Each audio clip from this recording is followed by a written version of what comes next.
والصلاة والسلام على سيد المرسلين أما بعد فأعوذ بالله من الشيطان الرجيم بسم الله الرحمن الرحيم الحمد لله تبارك وتعالى اپنی صفائے مکمل ہوئے ہیں. اللہ رب العزت ہمیں قرآن کی برکات نصیب فرمائے اور نور قرآن سے اللہ پاک مقصد کو پورے فرمائے. اس میں پارے میں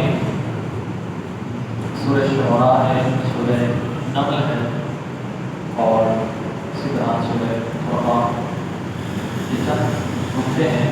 اس میں اللہ رب العزت نے سورہ فرقان کی آیت نمبر 29 میں ارشاد فرمایا بسم اللہ الرحمن الرحیم بعد اذ جاءنی وکان الشیطان للانسان خذولا.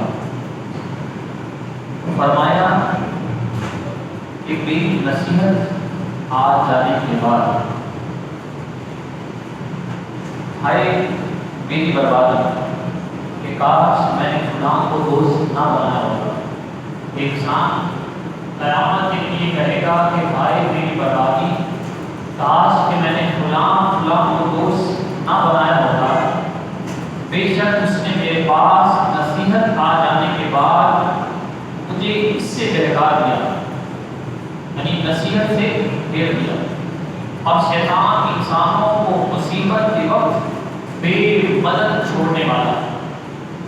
یہ سب کی صاحب مقدسہ میں پہلے تو برے دوستوں کی جو صحبت ہے اس کی ترتیب فرمائی گئی اور فرمایا گیا کہ دوست ہمیشہ جو ہو وہ اچھا ہو تاکہ وہ بھلائی کی طرف لے جائے, اور بری صحبت انسان کو برا کر دیتی ہے.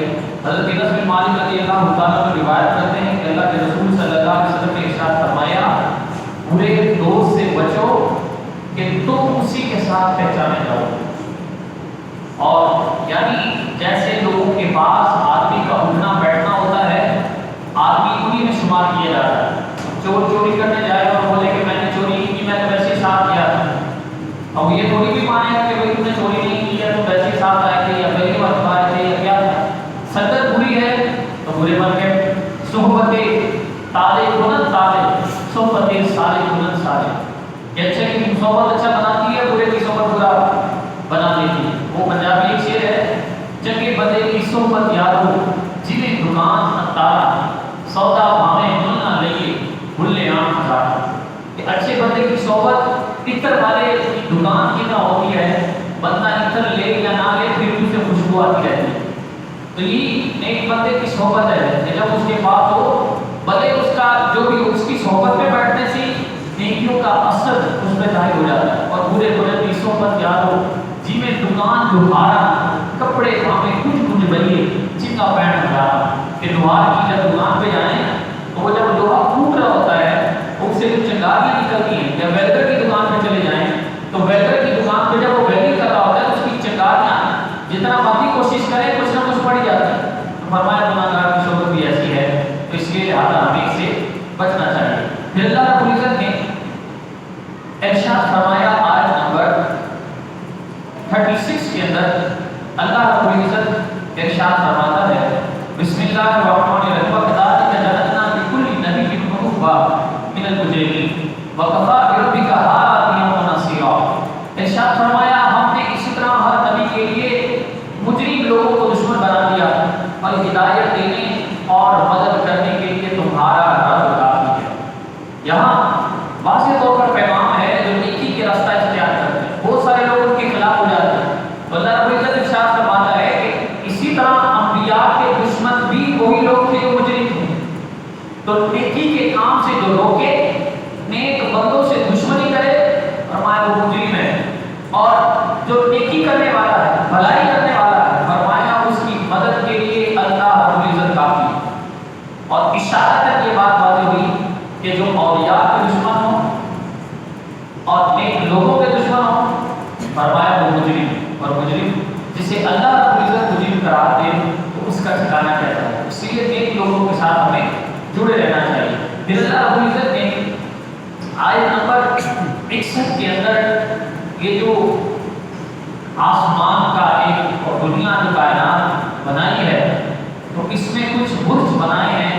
ہر برج پر الگ مخلوق ہے اور ان کا الگ ہے الگ ہے الگ ہے.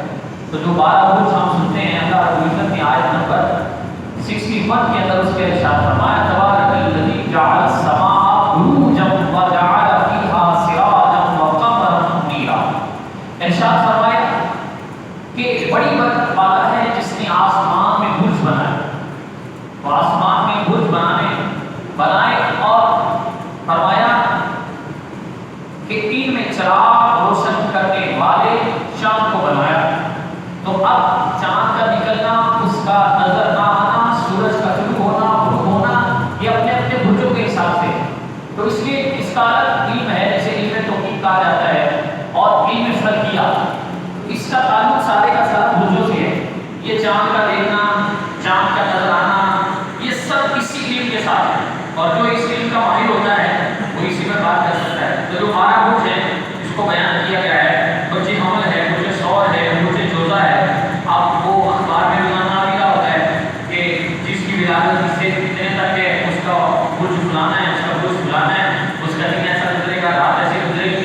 اس کی کوئی شریعت کے تعلق حقیقت نہیں. یہ اپنے اعتبار سے کٹل بچو لگا لیتے ہیں، حقیقت کے ساتھ اس کا کوئی تعلق نہیں ہے. پھر اس کے بعد اللہ رب العزت کی آیت پر 63 میں ارشاد فرمایا ایمان والے لوگ اللہ کے بندے ان کا طریقہ کیا ہے، وہ زندگی میں رہتے کیسے ہیں، وہ چلتے کیسے ہیں، وہ بات کیسے کرتے ہیں. ارشاد فرمایا وعباد الرحمن الذین یمشون علی الارض ہونا.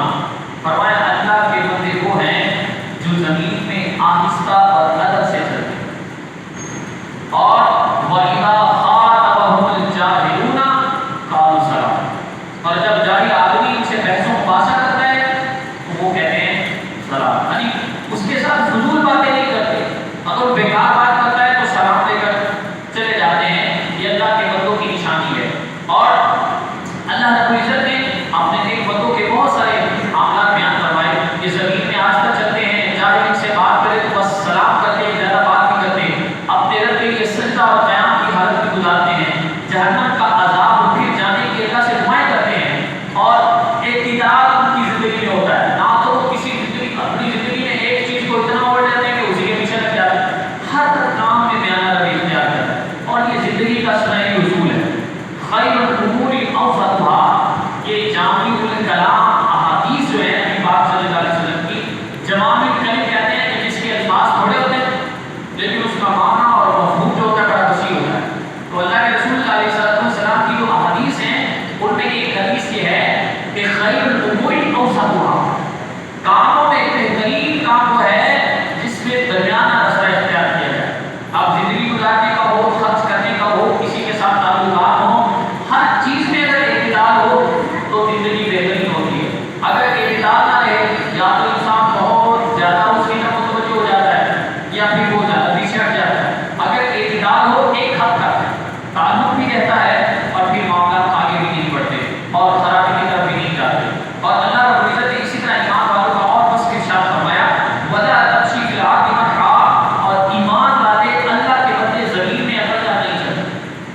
اور زمین میں اکڑ کر چلنا یہ تکبر والوں کی علامت. اور عاجزی کے ساتھ چلنا یہ رسول کریم صلی اللہ علیہ وسلم کی جو ہے وہ خدمات. حضرت عبداللہ بن مسعود رضی اللہ عنہ، حضرت عبداللہ بن عباس رضی اللہ عنہ فرماتے اللہ کے رسول صلی اللہ علیہ وسلم نے ارشاد فرمایا تمہارے لیے سکون سے چلنا ضروری ہے کیونکہ دوڑنے میں کوئی نیکی نہیں، جلد بازی میں کوئی نیکی نہیں، آہستہ چلنا ہے. اور نبی پاک علیہ السلام ہمیں سے چلتے تھے کہ گائیں جھکا کر. تو جب بندہ نظریں جھکا کر چلے گا تو وہ دوڑتا نہیں، دوڑتا وہی ہے جس کا منہ پر اٹھا ہوا ہے، وہ آگے دیکھ رہا ہوتا ہے. تو جب چلیں تو نگاہیں نیچی رکھیں. اور ساتھ میں جو خواب بات فرمائی گا خواب کا بہت جاہل قالوا سلام، تو وہ سلام کرتے ہیں مطلب لڑائی جھگڑا نہیں. کوئی گالی دے سلام کر کے نکل جاتے ہیں، بے چیزوں میں نہیں پڑھتے. ایک ایمان والوں کی علامت ہے. اللہ پاک ہمیں اس پر عمل کی توفیق عطا فرمائے. پھر اس کے بعد اللہ رب العزت نے سورہ شعراء کی آیت نمبر 83 میں ارشاد فرمایا وَبِحَقِّ حُکْمُ وَعَلَيْهِ الصَّالِحِينَ. یعنی یہاں اللہ رب العزت نے ایک تو دعا مانگنے کا طریقہ ارشاد فرمایا اور حضرت ابراہیم علیہ السلام نے اللہ کی بارگاہ میں کیا کیا دعائیں مانگی تھی.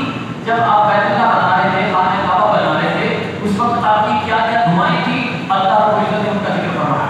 اللہ رب العزت ارشاد فرماتا